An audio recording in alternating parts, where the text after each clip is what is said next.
অপর্ণা নিজে হাতে টেনে খুলে ফেলল তার নকল মায়ের মুখোশ। মুখোশের আড়ালে এটা কার মুখ দেখলো অপর্ণা? হ্যাঁ বন্ধুরা, আমরা এমনটা দেখতে পাবো চিরদিন তুমি যে আমার ধারাবাহিকের আগামী পর্বগুলোতে। বিস্তারিত জানতে ভিডিওতে লাইক দিয়ে শেষ পর্যন্ত দেখতে থাকুন। অপর্ণাকে যখন তার মা মানে তার নকল মা তাকে টেনে নিয়ে চলে আসে কোথাও একটা নিয়ে যাবে বলে, তারপরে অপর্ণাকে গাড়িতে করে কোথাও একটা নিয়ে যেতে চায়। অপর্ণা কোনো কিছু একটা বুঝতে পেরেছিল যে যে তার মা সেজে তাকে নিয়ে যাচ্ছে সেটা তার মা নয়।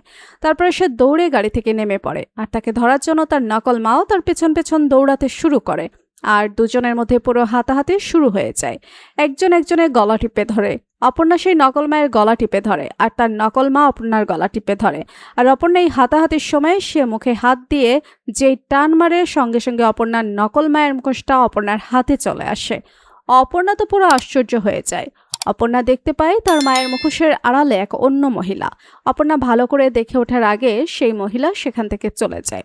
অপর্ণা নিচে নিচে বলতে থাকে, মুখোশের আড়ালে এটাকে। এদিকে আর্যর কিঙ্কর অপর্ণাকে খুঁজতে বের হয়। রাস্তায় অপর্ণার একটা চুড়ি দেখতে পায় আর্য, আর সে চুড়িটা হাতে নিয়ে বলে, এটা তো অপর্ণার চুড়ি। তখন কিঙ্কর বলে, তুই শিওর? তখন আর্য বলে, হ্যাঁ আমি 200% শিওর এটা অপর্ণার চুড়ি। তার মানে অপর্ণা এখানেই কোথাও একটা আছে। অপর্ণাকে যে করে হোক খুঁজে বার করতেই হবে।